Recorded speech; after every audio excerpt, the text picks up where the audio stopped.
তো সাহাবাদের দানের গল্পগুলো শুনলে যেমন দান করতে মনে চায়, ঠিক তেমনই তাদের উপার্জনের গল্প শুনলেও উপার্জন করতে মনে চায়।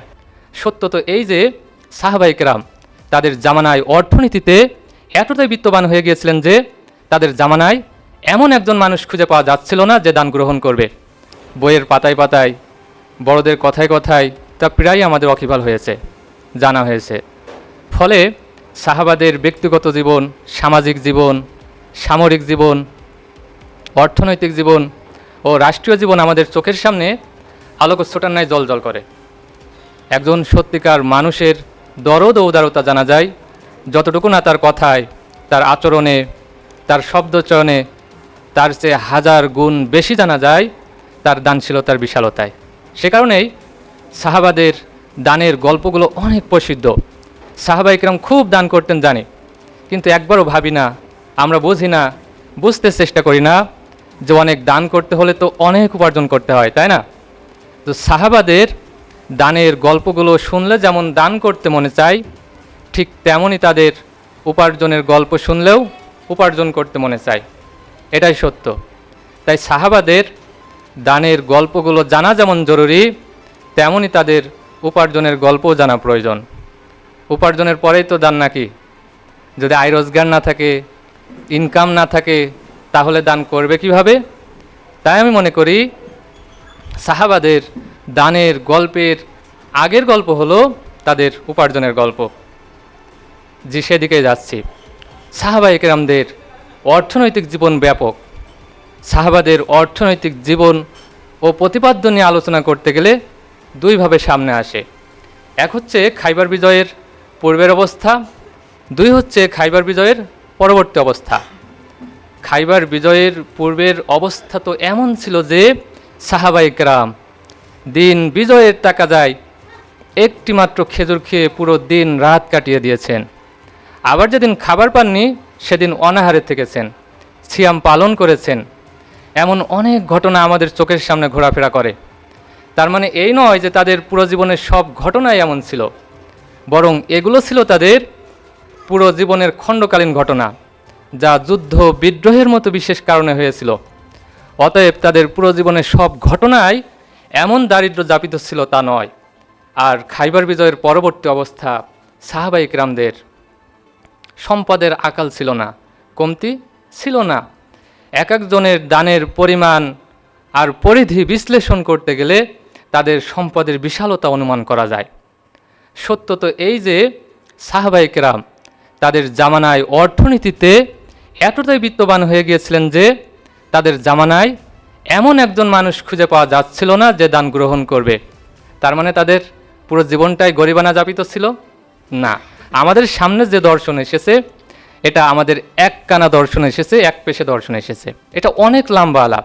যা হোক, আল্লাহ সুবহানাহু ওয়া তাআলা কোরআনের সে আয়াতে তার বান্দাকে উদ্দেশ্য করে বলেন, অবতাগি ফিমা আতাকাল্লাহুদ দারুল আখিরাহ, যে সম্পদ আল্লাহ তোমাকে দিয়েছেন তার মধ্যে পরকাল তালাশ করবে।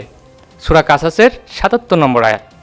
আবার এই ৭৭ নম্বর আয়াতের শেষের অংশে তিনি বলছেন, লা তাংসা নাসিবাকা মিনাদ দুনিয়া, খবরদার দুনিয়ার যে অংশ রয়েছে তাকে তোমরা ভুলে যাবে না। শুধু তাই নয়, তিনি সূরা জুমার 10 নম্বর আয়াতে ইরশাদ করেন, ফাইজা কুজিয়াতিস সলাতু ফান্তাশিরু ফিল আরদ ওয়াবতাগু মিন ফাদলিল্লাহ, তোমরা নামাজ পড়েই পৃথিবীর বুকে আল্লাহর অনুগ্রহ খুঁজতে ছড়িয়ে পড়ো। আল্লাহর সম্পদ, রিজিক তোমাদের জন্য বরাদ্দ রয়েছে, রিজিক নির্ধারিত, তা তোমাদেরই খুঁজে নিতে হবে। ছোট্ট একটা এক্সাম্পল দিলে বুঝবেন। মাননীয় প্রধানমন্ত্রী যদি আজ তার বিশ্বাসীদেরকে ডেকে এ কথা বলতেন যে আমি তোমাদের জন্য বাজেট ঘোষণা করলাম, তখন আমরা কত কী না করতাম। ওয়ার্ড থেকে নিয়ে চেয়ারম্যান, চেয়ারম্যান থেকে নিয়ে এমপি মহোদয় থেকে নিয়ে মন্ত্রণালয় প্রধান সচিব সহ, সচিবালয় সহ কত শত উচ্চপদস্থ কর্মকর্তাদের কাছে যেতাম, তাই না? শুধুমাত্র প্রধানমন্ত্রী কর্তৃক ঘোষিত বাজেটটা পাওয়ার জন্য যদি আমাদের চেষ্টাটা এমন হয়ে থাকে, তাহলে রব্বে কারিমের ঘোষিত বাজেটটা পাওয়ার জন্য আমাদের চেষ্টাটা কেমন হওয়ার দরকার ছিল? আমাদের মনে হয় রব্বে কারিমের ঘোষিত বাজেটের চেয়ে প্রধানমন্ত্রীর ঘোষিত বাজেটটা বেশি মূল্যমানের হয়ে গেছে, তাই না?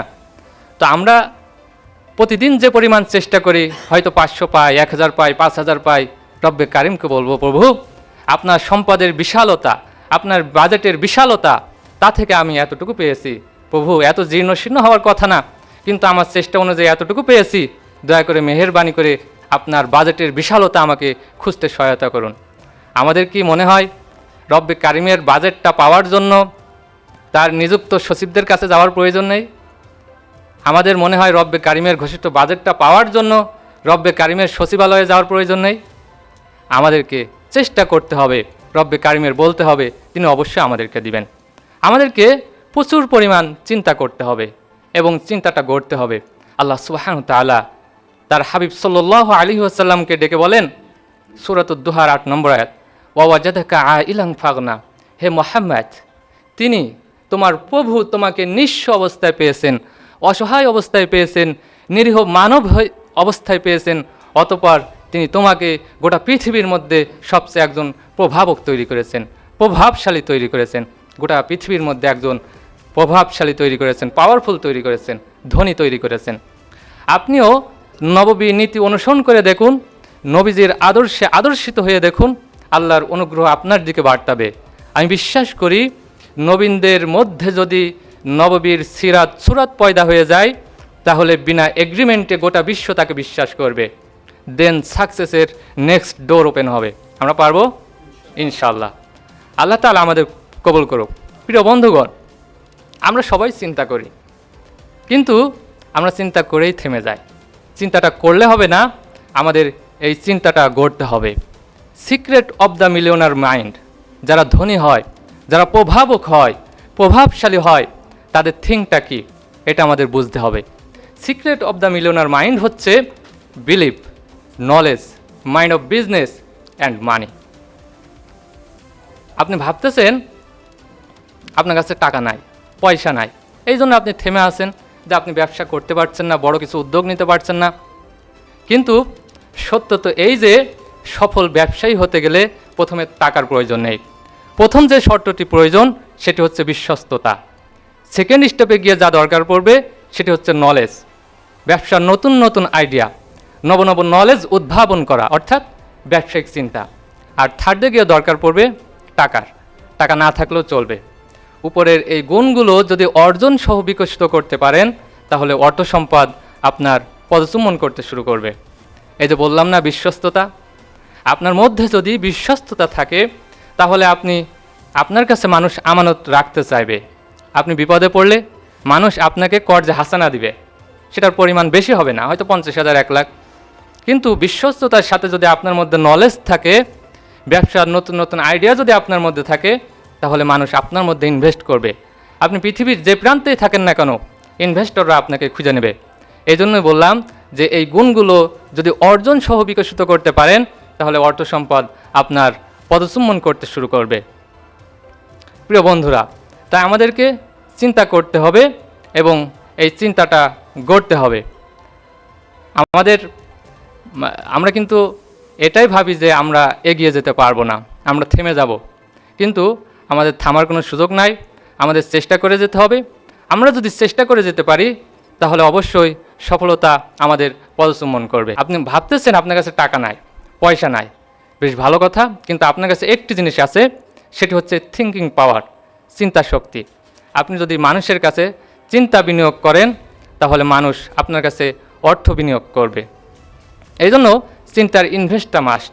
তাই কোথায় কিভাবে চিন্তা বিনিয়োগ করব, এটি বুঝতে বড় বড় ব্যক্তিদের ফলো করা, অনুসরণ করা, পথ নির্দেশনা নেওয়া এবং প্রচুর পরিমাণ বই পড়ার অভ্যাসে নিজেকে গড়ে তোলা। এক কথায় লেখা, পড়া ও গবেষণায় নিজের মেধা, শ্রম ও ঘাম ঝরানো। গবেষণা এমন একটা জিনিস যা মানুষকে সঠিক সিদ্ধান্ত নিতে সহায়তা করে এবং জীবনের নানা ক্ষেত্রের সমস্যাগুলো সলভিং করতে সবসময় পাশে দাঁড়িয়ে থাকে। তাই আমাদেরকে পড়তে হবে, শিখতে হবে, জানতে হবে, আমাদের মানতে হবে, ভাবতে হবে, বলতে হবে, লিখতে হবে, লড়তে হবে, ভাঙতে হবে, গড়তে হবে, সংগ্রাম করতে হবে, আবার এসে পড়তে বসতে হবে। পারবেন ইনশাল্লাহ। এই পড়ালেখা মানে এই নয় যে আমি খাতা কলম নিয়ে বসে গেলাম।